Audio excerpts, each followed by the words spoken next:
You could say I was fat, dumb, and happy. I'm really not fat. It's just a figure of speech, but I was dumb because I thought I was in a solid marriage. I was wrong. She's a lying cheater. I'm John T. Miller. My friends call me JT or Beer Man. They call me Beer Man because I brew 5-gallon batches of beer in my home. Most guys in my beer club keg their beer. I, however, bottle mine. My wife, Dawn, drinks wine. She hates beer. No, I don't have a beer belly.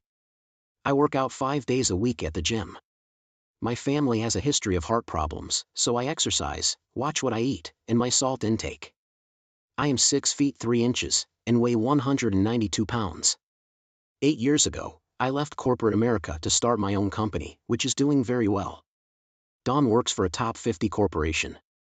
She's been with them for 24 years. She started in the IT department as an analyst a month after our wedding. A little over 5 years ago, she moved into a position as an instructor in the education division. The company requires her to attend at least 20 days of education a year to stay current with changing technology. At 46, Dawn is a knockout. She is 5 feet 8 inches, and weighs 118 pounds, and she does not look like a woman who's had 2 children. She's a runner, and meets 6 other women on our block each morning at 6 o'clock to run 6 miles. Our daughter, Emily, is 22. She graduated from Florida State, and she's a first-grade teacher in Naples. Like her mother, Emily is a runner. She started running with her mom's group at the age of 14. I'm proud to say she likes the beer I make. She found a beer club in Naples and joined. When able, I attend with her. Our son, Kent, is a 21-year-old senior at the University of Florida. It is very entertaining to listen to his sister and him go at each other. Kent will drink my beer. Since it's free, the price is right for a college student.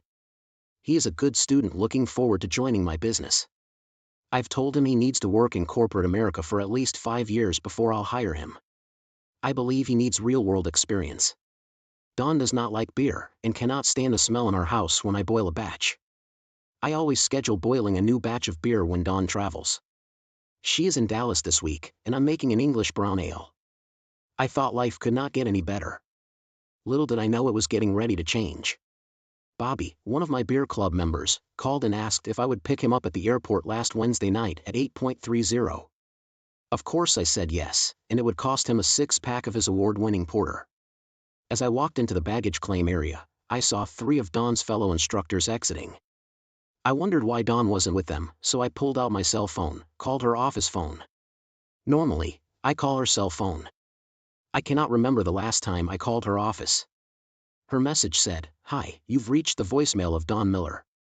I will be out of the office in Dallas teaching a class until Wednesday, and will be on vacation Thursday and Friday. Please leave a message at the tone, and I will return your call on Monday." About this time, I saw Bobby coming my way, so I walked over to join him. I told Bobby what I knew, and how confused I was. Bobby suggested I call Steve, who is another member of our beer club, to get his opinion. Steve is a detective with our local police department. Before I called Steve, I decided to call Dawn. After she said hello, doing my best to sound normal, I replied, "Just wanted to call and hear your voice. I cannot wait to hold you in my arms."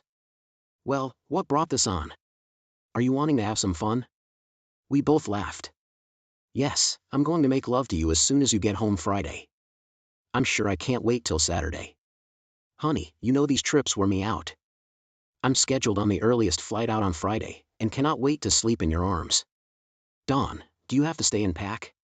"Yes, I have to stay and do my part. It wouldn't be fair to them. I love you and will see you Friday."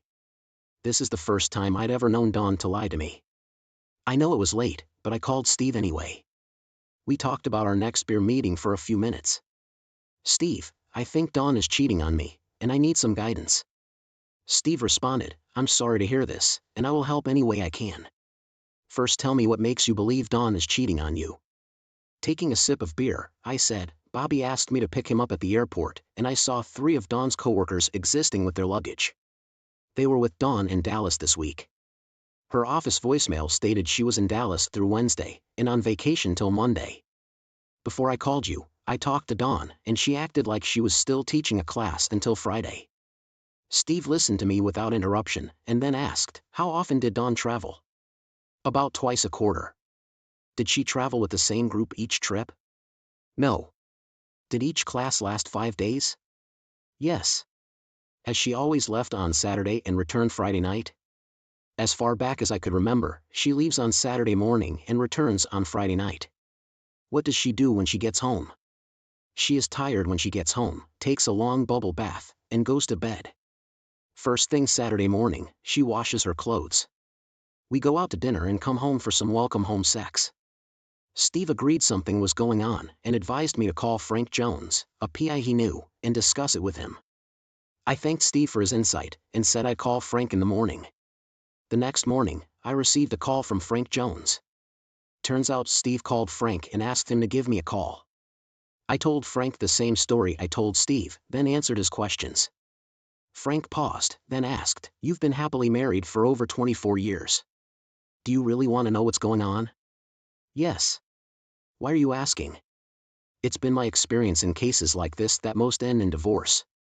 The questions you have to answer are, how much do you want to know? How far back you want us to go? How much are you willing to spend? Will you be able to handle what we find out? I was not prepared for this. I sat there in silence, and then said, Frank, I want to know everything. When, where, with whom? As far back as you can go. I will spend whatever it takes to find out the truth. If I've been lied to, I want to know how deep. We decided that Frank would contact a fellow PI in Dallas he knew to check on Dawn. He would have someone on his staff check on the training class schedules. They would also contact the 3 instructors I saw leaving the airport. In the meantime, I was to search the house for anything unusual. I wasn't sure what to look for or where to start. I ruled out the living room, the dining room, kitchen, Emily's room, and Kent's room for the time being. I decided to start with Dawn's dresser. Everything I saw in her dresser I've seen before. After opening the door to her closet and seeing so many boxes, I decided to check the bathroom instead. Her side of the bathroom did not hold any secrets. I went back to her closet and started searching. Starting with her hanging clothes and working my way through each shoebox, I could not find anything out of place or raised a question in my mind. After searching the master bedroom, the guest bedroom, the den, garage, and attic, I still did not know any more than when I started. Frank arrived around 5 p.m. He installed cameras in all bedrooms, the den, kitchen, as well as a recorder for our phone. We went to the airport, found Dawn's car, and placed a GPS system in the trunk and a voice-activated recorder under the front seat. Back at the house, Frank and I had one of my pale Alesh while he brought me up to date. Dawn's class schedule varies per location ranging from 3 to 5 days. The class in Dallas was scheduled for 3 days Monday through Wednesday. Tom, Paul, and Bev flew out on Sunday afternoon, returning on Wednesday night. Classroom material is shipped to the class location a week before the scheduled class. Instructors do not set up nor take down. Each location is staffed to handle setup and tear down. Sitting there taking time to regain control of my anger, I thought of my father. JT, you must stay in control of your anger. You cannot think clearly when anger is in control. Storming up to the kitchen, I growled. Darn it. That woman has been blowing smoke up. She will pay. Did you find anything during your search? No. I got us another beer, this time in IPA, India Pale Ale, and told Frank I hadn't found anything out of place. The only red flag we could see is Dawn's need to wash her clothes. After some discussion, we decide Frank will intercept her bag at the airport and I will research how to disable the washer so it won't work immediately. Before Frank left, he told me his Dallas contact is on site at Dawn's hotel and he'll talk to his contact in the morning and then call me.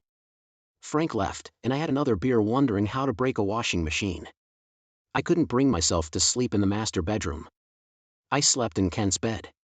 Needless to say, I slept very little. To keep up my routine and get my mind off things, I went into the office. Frank called about noon, and we agreed to meet at my house that afternoon. Frank arrived at 2 with an armful of files. He passed on my offer for a beer. This time he was all business. The Dallas contact emailed his report with pictures attached. Frank pulled out a picture of 6 people sitting around a restaurant table. There were 3 women and 3 men sitting in couples. Frank asked, "Do you recognize any of these people?" I looked at the picture for a while before saying, the only person I recognize is Dawn. He then handed me a picture of each person for a better look. Once again, I studied their faces several minutes without speaking.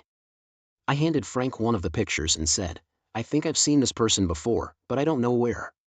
Frank said, while they were eating, video cameras were installed on each floor of the hotel, facing down the hallway of each floor. The next series of pictures showed them leaving the restaurant, entering the elevator, and all 6 getting off on the 7th floor. The women entered room 707, and the men entered room 709. Pictures from 10:15 a.m. Friday morning showed 2 of the women exiting room 707. There were pictures of 2 men exiting room 709 Friday morning at 10:29 a.m. The next batch of pictures showed them exiting the elevator, walking through the lobby, then out the front door. These pictures gave me the impression this was a group of friends or business associates, not lovers. Frank told me they went down the street to a restaurant for lunch. Each paid for their meal and returned to the hotel. There was a batch of pictures showing them exiting their hotel rooms, carrying their luggage to the elevator. Each approached the front desk and checked out. Frank turned to face me with a serious look on his face and asked, Beer man, I'm going to ask you once again, are you sure you want to know everything? Without blinking, I said, hell yes. Frank paused, still looking me in the eye, then proceeded, on a scale of 1 to 10, how blunt do you want me to be? 11. Done and hold anything back. Another file was handed to me as Frank gave me a narrative of what I was observing. Without going into the whole conversation, I found out the Dallas agents went into rooms 707 and 709 with the cleaning crew videoing both rooms. Turns out, 707 and 709 are connecting rooms with a connecting inside door between them. They took the sheets off of the beds, sent them to a lab for DNA analysis, bagged their used glasses for fingerprints, and went through the trash. The Dallas PI said the rooms reeked of sex, and all 4 beds had been used with stains all over them. Until the lab results came in, we wouldn't know if Dawn had participated in or just watched, but there had definitely been an orgy in the rooms. BS. We both know she was in that room getting screwed. Looks like the woman I married is a lying cheater, I said. I paced around the room cursing for about 5 minutes. I stopped, looked at Frank and said, forget her. What do we do now? The cheater is due back tonight. First, let's go disable the washing machine. We pulled it away from the wall and cut one of the wires going to the motor. I think Frank wanted to do this first, just to give me a simple task to do, giving me time to get control of myself. We went back to the kitchen, and Frank hit me with something I never considered possible.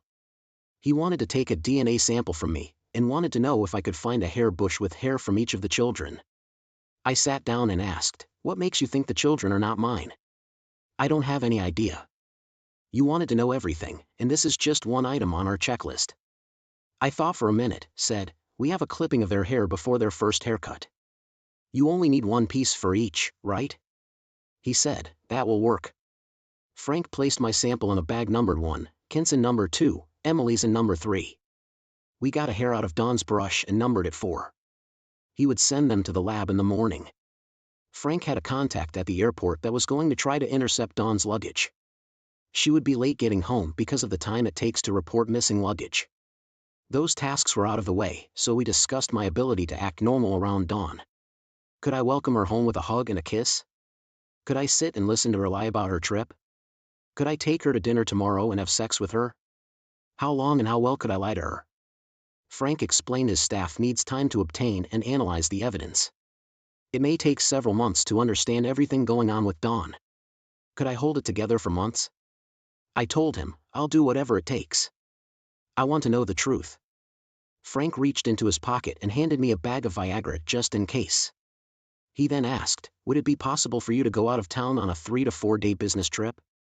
I thought about whom I could go see on short notice without raising a red flag to Dawn. A smile crossed my face. I looked up and said, yes, I can go to St. Louis and see one of my oldest customers.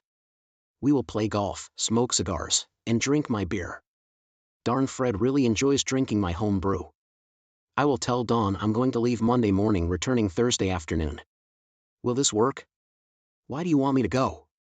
Frank said, good question. I figure if Dawn is up to something, she will not do anything to make you suspicious. She may let her guard down with you out of town, slip up. I'm betting she had a great weekend and can't wait to talk to them again. The only place we don't have a bug is in her office. Wait a minute. Is there something she always wears or carries with her? Maybe we can attach a small bug to it. Do you have any idea? We stared off into space thinking for a while, and I said, the only thing I can think of is her briefcase. Franks responded, it's not the best, but it's better than nothing. I'll leave a bug with you and you can attach it to the briefcase tonight. It's time for me to leave. Are you ready for showtime? I simply said yes. Before Frank got up, he said, if you get a chance tonight or in the morning, check Dawn's panties to see if she leaked any fluids. My guess is these guys rode bareback. You may want to get checked for STD plus and HIV. Good night. Give me a call if you get a chance this weekend. Remember to stay calm. I sat on the back deck with a porter and let my mind wander. Other than Dawn's desire to wash her clothes first thing Saturday morning, I could not think of anything that would give me a reason to doubt her. About 10 minutes before Dawn arrived, I got a call from Frank telling me they retrieved her luggage and it was on the way to the lab. Again, he reminded me to stay calm. Dawn arrived as always tired from her trip, but this time she was upset with the airline losing her luggage. She complained about 2 pairs of slacks she bought last week. Everything else was replaceable. What was important she had in her carry-on. She came into my arms, gave me a hug saying, I love you and I'm glad to be home. I've missed you so much. After another hug and a kiss, she went upstairs for her bubble bath. I attached the bug to her briefcase, then watched TV, reviewing our 10 minutes together. Letting my mind drift back over Dawn's arrival, I couldn't detect anything but love from her to me. Tired from her trip, somewhat pissed about her luggage and happy to be home. I'm not sure my performance was in the same class as hers, but I tried. I realize I need to work on it or she would see through me. I pushed these thoughts out of my mind, went upstairs and prepared for bed where we would sleep in each other's arms. I guess Dawn slept late Saturday morning because she did not have to worry about washing her clothes. Before getting into the shower, I checked out Dawn's panties in the dirty clothes hamper. Talk about feeling like a pervert. I never imagined I would be checking out her underwear. I'm not an expert at this, but I couldn't see anything unusual about her panties. After taking a bath, I went downstairs, started the coffee, went outside for the paper, and waited on Dawn. She came into the kitchen while I was getting my 3rd cup of coffee. She was wearing her robe with a rested look on her face. I gave her my best smile, saying, Good morning, sleepyhead. You look well rested and ready to start your day. Would you like a cup of coffee? She smiled, then said, Yes, thank you. I'd love a cup. I should lose my luggage more often if I'm going to get this kind of treatment. After eating breakfast together, I went outside to take care of my honey-do list. A couple hours later, Dawn came outside telling me she was on the way to the grocery store. She wanted to know if I needed anything. I told her no. I was going to clean up and move my batch of English brown ale from the primary to the secondary while she was gone. We had dinner at our favorite Italian restaurant, chatting about our week apart and discussing the upcoming week's schedule. I told her about my trip to St. Louis. She was happy to be home. She said, I'm glad you're traveling instead of me. It's great to be home for a while. Traveling just wears me out. If my luggage is not found by Wednesday, I'll go shopping for replacements after work Wednesday. To tell the truth, I hope they don't find it, so I can go shopping everything but those slacks I've been wearing for ages. I laughed and then told her all about my latest batch of English brown ale. I packed 2 cases of my home brew and head off for St. Louis. Yes, I know it takes over 8 hours to drive there, but what can I say, I like to drive. It gives me time by myself to think. I usually think about my business. However, this trip, my thoughts were about Dawn. I called Frank from the road. I gave him an update of how my weekend went. He didn't have any new information but would be in touch. I was lost in thought and 4 hours went by before I knew it. I called Frank again and asked, Frank, I want it straight up. What does your gut say? Frank took a breath and said, I've discussed this with Joe and Alice.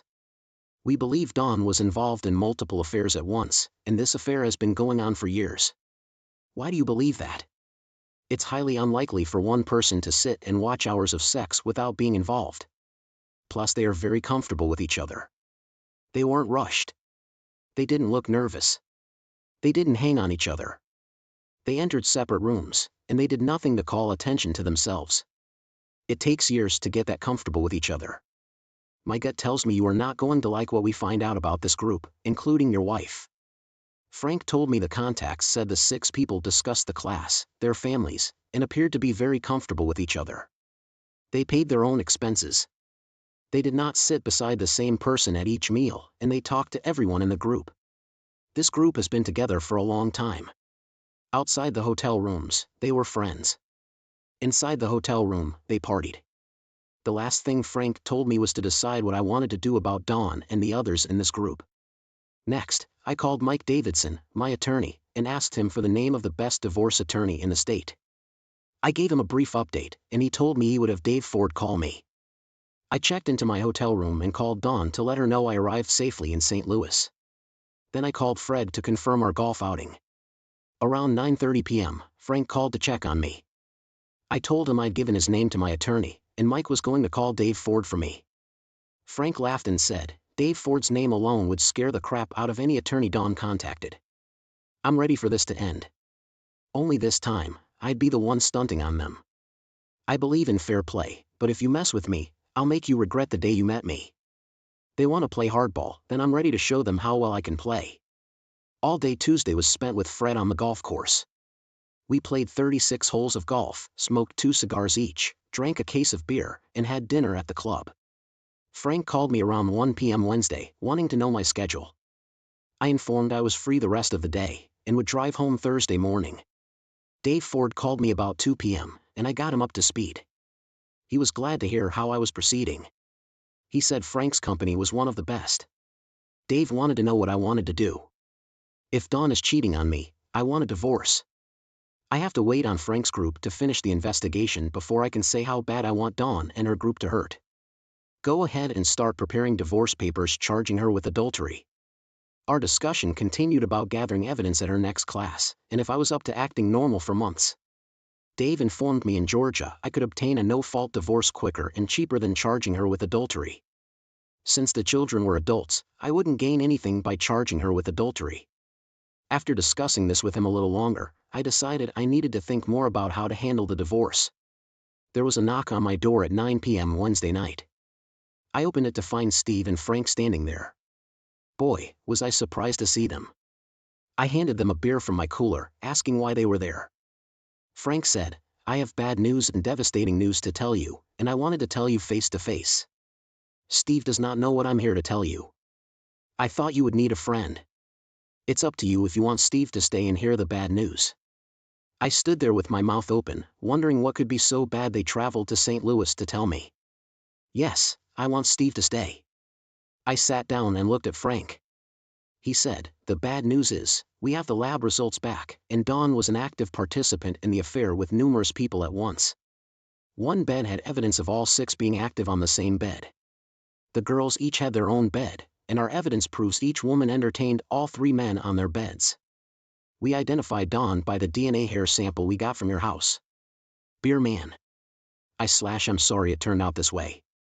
Stunned, I sat there trying to comprehend what I heard. I don't know how long I sat there in silence with my eyes closed, my blood boiling, fighting to regain control of my anger.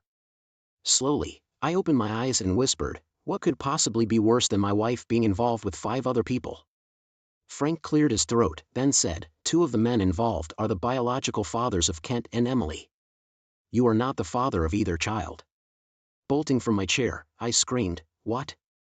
My children are not mine. That woman will pay, and I'll be the one collecting. The woman has been having an affair for over 24 years and playing me for a fool. They sat there in silence and watched me pace around the room. My mind was going 1,000 miles an hour trying to comprehend what I was told. I watched my perfect world collapse around me. What in the world was I going to do now? Never in a million years would I believe Kent and Emily were not my children, much less believe Dawn was involved in an affair lasting the length of our marriage. Frank was correct that this was devastating news. One thing for sure is they would pay dearly for this. I would teach them how well I play hardball. Steve and Frank sat there watching my emotions change from shock, disbelief, confusion, sadness, loneliness, loss, anger, rage, and eventually determination. I don't know how long I paced. Time just seemed to stand still. Now I know why Frank came to St. Louis and brought Steve with him. They were there to support me as well as make sure I didn't do anything stupid. After I got control, we discussed my options and goals. I told them all 6 of those losers would pay big time for this. We got very little sleep and I was glad they were with me. Without them, I don't know how I'd have been able to drive. Once we had the evidence, we would decide the most painful course of action against them. My divorce from Dawn would be very public and embarrassing for her. Yes, I know I'd be embarrassed too.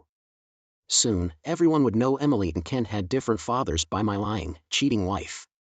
In the state of Georgia, either party can file for a no-fault divorce. You file, wait 30 days, you're granted a divorce, and divide the marital assets. If you file for a divorce on grounds of adultery, it takes months to obtain a court date, then you have to prove adultery occurred. I really wanted to take Dawn to court on charges of adultery and drag them through the process. However, Steve, Frank, and Dave convinced me to go after a no-fault divorce. It would be quicker and cheaper. I'd still be able to embarrass Dawn and her gang. I just had to decide when, where, and how. Back in Atlanta, Steve, Frank, Dave, and I met in Frank's conference room to discuss what we knew, what we needed to find out, and how to make them pay. Hey, Frank, did Dawn do anything wrong while I was in St. Louis? No, Dawn didn't do anything or have any phone conversations that were inappropriate. Frank continued, we traced the gang of 6 back the past 5 years. 2 of the gang always reserved connecting rooms, but not the same 2 each time. Most of the time, all 6 were there, and sometimes it varied. There were times when one of the women would be there with the 3 guys. There were always at least 4 of some combination. This wasn't what I wanted to hear. I slammed my fist on the table, shouting, that lying, cheating woman will pay. Frank, find out everything you can about the gang of 6, including Dawn. Clearly, I didn't know the woman. I want to know if they are married. How long do they have children? In the case of the women, were their children fathered by their spouse? Do they all work for the same company, where they lived, and anything else you could find out? Armed with Dawn's schedule, Frank knew when and where the next class was scheduled. This gave Frank time to develop contacts, devise a plan to plant cameras and bugs in their hotel rooms. Yes, I know this couldn't be used in court, but I was going after a no-fault divorce.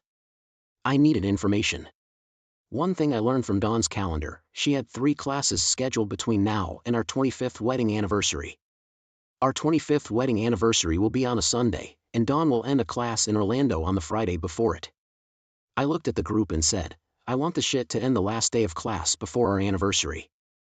I'll not celebrate our anniversary with her, and she will not like her gift.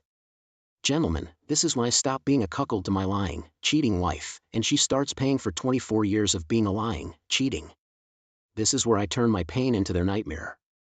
Dawn will regret the day she met me. I owe her for being lied to each and every day for the past 24 years. A week later, we were in Dave's conference room being updated by Frank. George C. Thomas of Richmond, Virginia, Henry S. King of Little Rock, Arkansas, Charles K. Nixon of Columbia, South Carolina, Joyce D. Hopkins of Miami, Florida, Catherine G. Williams of Knoxville, Tennessee, and Dawn made up the gang of 6. They all worked for the same corporation and met in a new employee training program over 24 years ago. Wednesday following Dawn's last class found Frank, Steve, Dave, and I around a conference table. Dawn and Henry had the connecting rooms last week in Washington, D.C., and all 6 were there. We learned the 2 with connecting rooms slept together. The affair took place only in the connecting rooms. Discovered the women were all bisexual. On Saturday they drew cards. The highest male and women were the ones who reserved the connecting rooms next time. George and Joyce won and will reserve the connecting rooms in San Diego. The woman, Dawn this time, with the connecting room, got to have the first foursome with the men. With the exception of the connecting rooms, everybody was spread out on different floors of the hotel. You never saw a woman go into or exit a man's hotel room, and they never exited from the connecting rooms at the same time. During the week they had meals with others from the class. If you were not looking for something you would never know, these people were involved with each other. They spent a lot of time with their classmates during the day and early evening. Around 10 p.m. they would start drifting to the connecting rooms. Sometime after 2 a.m. they would start back to their own rooms. The only exceptions to this were Saturday and Thursday nights, where all 6 of them stayed all night in the connecting rooms. All of their discussions and interactions outside of the connecting rooms were like normal business associates. They discussed where they stayed, where they ate, ball games they went to, plays they saw, what their children were doing, about their vacations and their spouses. I guess after 24 years it's easy to hide what's going on from the rest of the world. Once again Frank's agents went in with the cleaning crews. Since the sex was confined to the connecting rooms, collecting and identifying hair and fingerprint samples for each person was simplified. We took sheets from each room for analysis, as well as taking samples from the women's soiled panties. Armed with the DNA evidence, we were able to identify George as Emily's sperm donor and Chuck as Kent's sperm donor. Watching all of the unprotected sex they had, there was no way Dawn could know who was the father of her children. George C. Thomas of Richmond, Virginia has been married for 24 years and has 2 adult children, all living in the Richmond area. George and his wife will find out shortly that George has another daughter. Henry S., King of Little Rock, Arkansas has been married for 23 years and has 21-year-old twin sons. Charles K. Nixon of Columbia, South Carolina married his high school sweetheart. They have been married for 25 years and have a son. Chuck is about to discover he is the father of another son. Joyce D. Hopkins of Miami, Florida is married and will celebrate her 25th wedding anniversary next month. Joyce is the mother of a son 23 years old and a daughter 21. Catherine G. Williams of Knoxville, Tennessee has been married for 23 years and has 2 daughters and a son. Everyone in the gang of 6 has been married for over 23 years and appears to be as happy as I thought I was before discovering my wife is a lying, cheating woman. What we would like to know is if any of the 3 men is the father of any of Joyce's or Catherine's children. Odds are they are the biological father to at least one of their children. I bet their spouses would like to know the answer to that question. Frank hopes to know this by next Wednesday. How he plans to find out, I don't have a clue. Wednesday at Dave's office was a short meeting. First, Frank told us the Orlando class is only a 3-day class. Can you believe it? She plans on spending Thursday and Friday getting screwed before our anniversary. That woman doesn't have any respect for me at all. After giving me time to calm down, Frank said, "Bierman, you're not the only spouse with children fathered by another man. Henry is the biological father of Joyce's daughter and Catherine's son. George and Chuck are the sperm donors for Catherine's 2 daughters. Can you believe it? Joyce is the only woman to have at least one of her children fathered by her spouse. Henry is the biological father of Joyce's daughter and Catherine's son. George is the biological father of Emily and one of Catherine's daughters. Chuck is the biological father of Kent and one of Catherine's daughters. Man, I need a flowchart. I guess because I know my marriage is over and I've gone through the stages of grief, I'm able to act like a loving husband. This has become a game for me. Acting like a loving husband while plotting the destruction of Dawn, my lying, cheating woman soon-to-be ex-wife, has been entertaining. I figure if she can lie to my face for over 24 years, surely I can fake being a loving, caring, dumb husband for a few months. Frank's team would go through the same procedures in San Diego as they did in Washington. We would review the tapes and evidence collected to see if we were missing something. We believed everything would be the same as Washington. To say I was looking forward to Orlando and turning their world into a nightmare is an understatement. Since it was going to be a 3-day class in Orlando, all 6 of them planned to attend. 2 days of fucking without their peers around was very exciting to them. Dawn proved she didn't give a damn about our anniversary by staying with her fuck buddies instead of rushing home to the one she loves. What they didn't know, I was going to be their Wednesday afternoon instructor. I'd conduct the last hour of the class while all of the students were still there to witness the gang of 6 public exposure and destruction. Dave Ford and his staff had all the information they needed to prepare the legal documents. He promised me everything I needed would be ready on time. Frank would have his staff on site and monitoring the gang members. Showtime was approaching. Dave, Frank, Steve, and I worked through how to handle their exposure. The stage was set. Now I was ready for my turn at bat. Saturday after Dawn left, I called the gang of 6 spouses. I told them I wanted to surprise my wife in Orlando for a combination 25th wedding anniversary and 25 years with the company. Since their spouses started with the company at the same time my wife did, I think it would be fun for them to be there. This was my treat.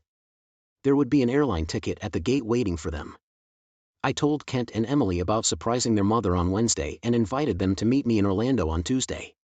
Tuesday night I met with my children and told them everything. I spent hours going over how I found out, what evidence I had, how I planned on destroying their mother's world tomorrow, and how much I love them.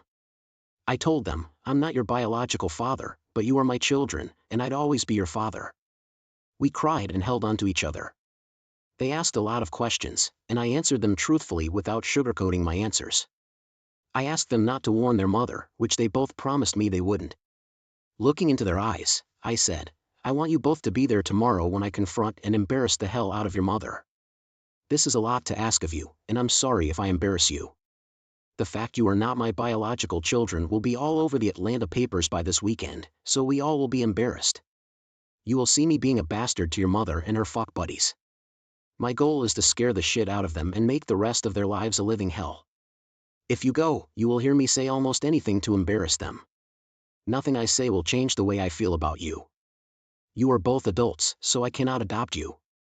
I would if I could, but know from the bottom of my heart, I love you and consider you to be my children. You are free to choose whether you will be there. After all, she is your mother. You do not have to decide right now. Take time to think it through and make your own decision. Remember, I love you now and for always. With tears in his eyes, Ken asked, Dad, I know Mom loves you and you love her. Can you forgive her and move on? Why can't you and Mom go to counseling and work through this? Asked Emily. I looked at my children while trying to gain control of my temper. How do you answer in a calm, reasoning way unbelievable questions?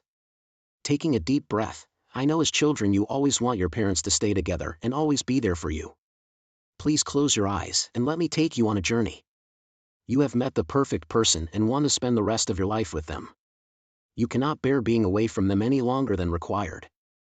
After a fantastic honeymoon, you settle into your jobs, and several years later, you have 2 fantastic children. You spend your time living for your family, going to soccer practice, soccer games, cheerleader camps, Girl Scouts, through teenage years, romantic vacations, and dinners with your spouse, holding the people you love most in this world. Living to spend every minute with the ones you love. Going out of town at the last possible moment and returning as quickly as possible to your loving family. Every day you thank God for your family and the happiness they bring you. You are happy and feel blessed knowing your life can't get any better. Pausing and letting my statements soak in for a moment, they have smiles on their faces. Kent, you are watching a movie staring your lovely wife. She's in a hotel room with 3 men and 2 women. Each woman draws a card from a card deck. Your wife gets a huge smile on her face as she shows everyone her ace of spades. The 3 men start removing your wife's clothes, and the rest was history. Kent sat there with tears in his eyes while Emily sobbed, pausing a moment for them to think about what I said and to gain control of their emotions. At the end of the movie, as the film credits roll by, you learn this group has been making at least 4 movies a year for the past 24 years. We can go over to my laptop and access a video stream of them in a hotel room a mile from us right now making another movie. I've collected over 40 hours of tape of your mother and her gang from her last 3 trips. Kent, you discover you are not the biological father of your children. Or Emily, you discover your husband is the biological father of someone else's child. How would this make you feel? I took a breath and continued. The person you love most in this world is leaving you and their children a day early to meet a group of people so they can have an additional day of sex. Plus, they stay over another 2 days for sex. When your spouse comes home, they need 24 hours to recover before they can be with you, the one they claim to love. How much do you think they love, respect, and care for their spouses or children? Your mother not only disrespected and lied to me, she disrespected and lied to both of you. Kent, choking back tears, said, Dad, I never thought of it that way. You're right. I wouldn't want my wife to treat me that way either. I've never looked at it as Mom choosing to spend more time with that group over staying home with us, much less how devastating it has been for you. I love you. I don't know if I can be there for you tomorrow. I'll let you know. Dad, I'm so sorry for your pain. You can count on me. I'll be there for you tomorrow. Dad, thank you for being my father. I love you. Emily continued. Kent, get your head out of your behind. Mom chooses her screw buddies over us. You will be there with Dad and me tomorrow. Stand up and be a man. Talk about being blown away. Emily's reaction and outburst was a total surprise to me. The look on Kent's face was priceless. God, I love my children.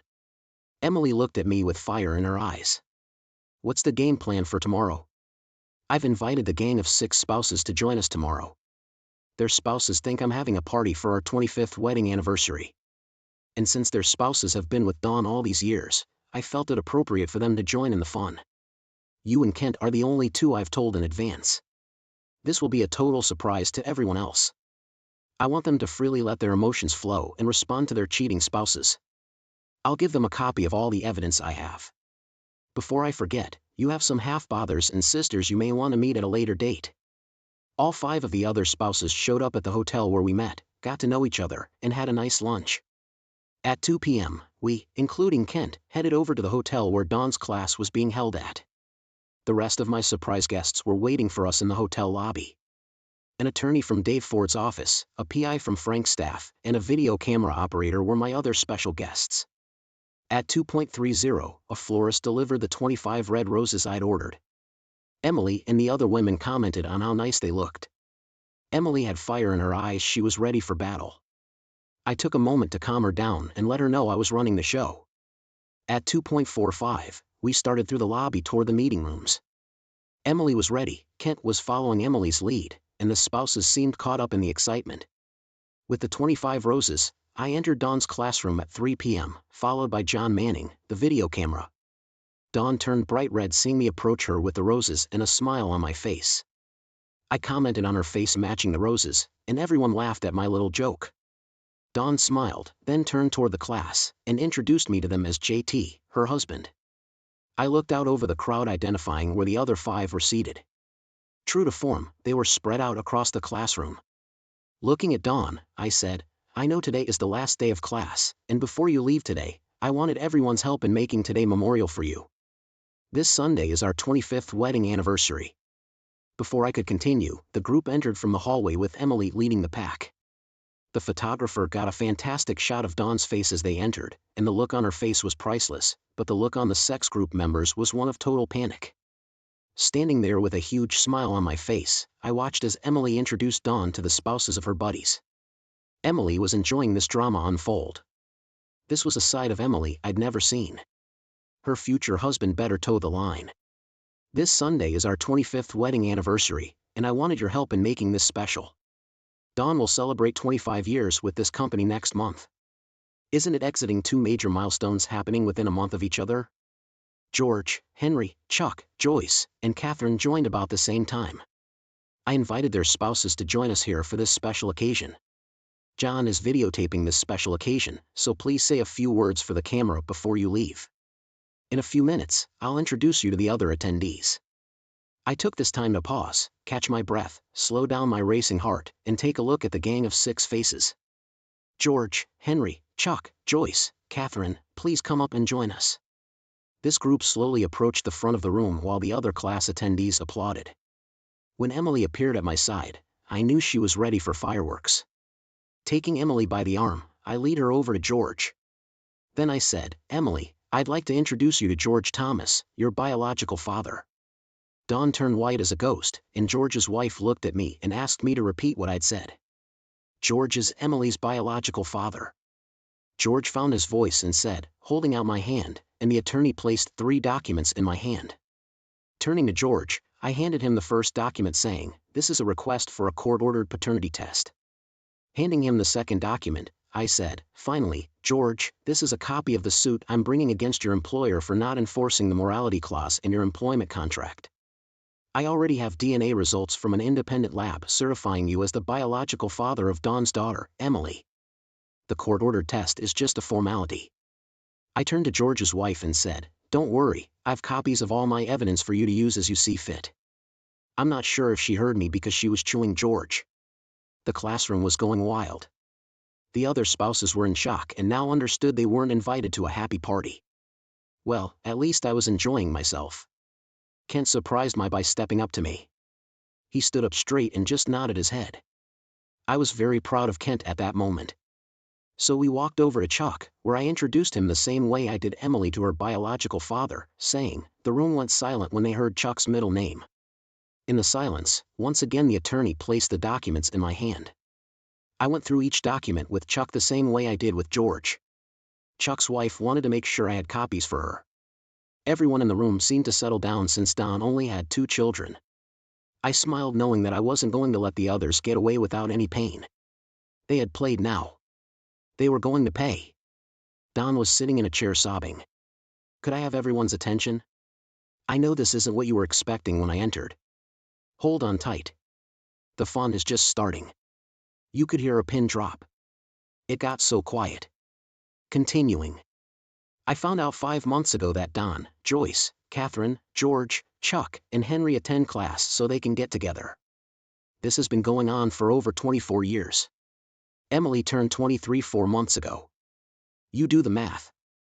Now I don't want the others to feel left out, so I'll share my information with the other spouses. The gang of 6 started yelling while their spouses were chewing them up. While all the chaos was going on, the PI from Frank's office started a videotape from one of their sessions. A hush came over the room while everyone watched the affair being displayed. This got everyone's attention. For those of you keeping score, Henry is the biological father of Joyce's daughter and Catherine's son. George is the biological father of Emily and Catherine's oldest daughter. Chuck is the biological father of Kent and Catherine's youngest daughter. This means Joyce's son is actually her husband's child. Can you believe that? 6 out of the 7 children these 3 women had, only one was fathered by their spouse. The room was in total chaos. I'll not go into detail about the rest of the proceedings. Let's just say all the legal documents were delivered, their spouses were given copies, and major pain was inflicted on the gang of 6. Handing down the divorce papers, I said, "Done it, call. Done it, come home. And done it, come see me. Eat crap, you lying cheater." Sitting in my hotel room, sipping an ESB, extra strong bitter, I reflected on the way things happened with Dawn and her gang. Emily disrupted my script when she stood beside me. I planned on starting with Dawn, work my way through each member of her sex group, and then let everyone know about the children. Emily wanted to move straight into confronting her biological father. My script went into the trash, and I went with the flow. I accomplished my objectives of letting the gang of 6 know that I exposed them to their spouses. I publicly embarrassed them in front of their peers. I served them with legal documents suing them, and I left them with very angry spouses. I'm feeling better about myself. While getting another ESB from my cooler, there was a knock at my door. Opening the door, I saw my children standing there. Last time I saw them, they were helping their mother to her room. They came in, gave me a big hug, and told me they loved me. Emily said, "Dad, I know you don't want to hear about Mom, but she is a basket case. I'm taking her home with me tomorrow. She needs the rest of this week to get herself together before she returns to Atlanta.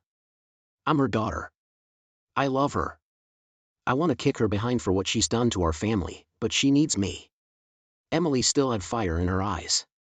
I knew Dawn needed to be with someone, and I'm glad Emily stepped up to do the right thing for her mother.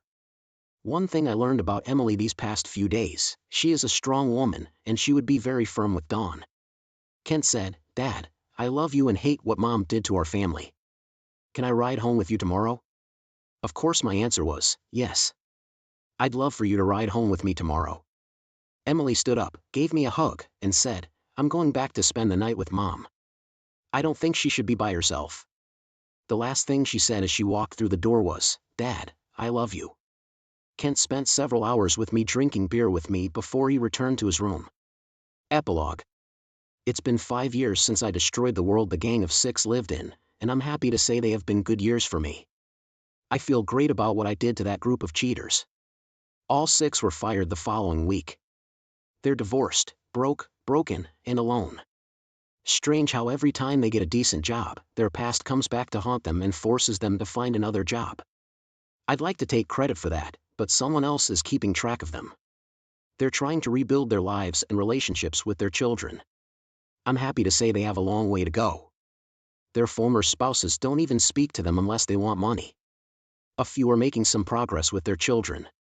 After returning to Atlanta and spending one night in the house, I knew I'd never spend another night there. There were too many memories there for me to deal with. I moved into a hotel while I looked for somewhere else to live. Kent rode back with me to Atlanta and stayed in the house until he moved to Dallas, Texas for his first real-world job. They seem to be happy with him and his work because he's been promoted 4 times. He's single, dates a lot, likes his job, and loves living in Dallas. This summer, we will discuss him joining my company. Even after 5 years, his relationship with his mother is guarded. Occasionally, they talk on the phone. Kent hasn't seen his mother since we left Orlando. Kent talks with Emily on the phone almost every day. The destruction the Gang of Six left in their wake when everything was exposed has affected all of us, especially the children. I don't know if Kent can ever trust anyone enough to get married. Emily did take Dawn to Naples with her for a week. Every time Dawn tried to explain, Emily told her to save it for her therapist. She didn't want to hear her lies. She told Dawn there would never be an acceptable explanation for her actions and the destruction of our family. Emily will celebrate her first wedding anniversary next month. Dawn was not invited to their small beach wedding. Emily and her husband Trey live here in Atlanta. Emily didn't want to work or be involved with my company. Well, she joined my company 2 years ago. I like her being close to me. Turns out she is a natural businesswoman. Needless to say, Emily let Trey know up front what she would do to him if she ever caught him cheating. Yes, Trey knows all about Dawn and her Gang of Six. The spouses and children of the Gang of Six got together here in Atlanta 8 months after I exposed them. It helped being around people with the same feelings and trying to go on with life. The children bonded quickly and stay in touch with each other. We are going to Nashville in 3 weeks for another get-together.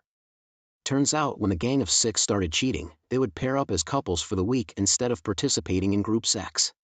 Emily was named after George's mother and Kent is named after his father. Dawn chose these names forever linking her children to their biological father. Once this information became known, Emily and Kent turned on Dawn. Even after 5 years, they have very little to do with her. Emily will at least have lunch with Dawn, but Kent refuses to see her. I was deeply in love with Dawn until I discovered she was a lying cheater. I know some men can't move on with their lives. I'm not one of them. Life goes on. You either lay down or you pick yourself up and move on. My children needed me and I needed them. Dawn and I reached a settlement. She kept the house saying she has too many good memories there to give it up. I didn't. I also reached a settlement with George and Chuck. The money I received from them I placed in trust funds for Emily and Kent. I didn't want their money. I wanted them to pay until it hurt. 6 months after our divorce became final, I started dating. One of these days, I hope to find someone to share my love and life with. Loving someone and being loved is the secret to a long, happy life. Until then, I'll continue to look and wait on Emily to give me some grandchildren to spoil. Nothing good happens for anyone when someone cheats. I hope they all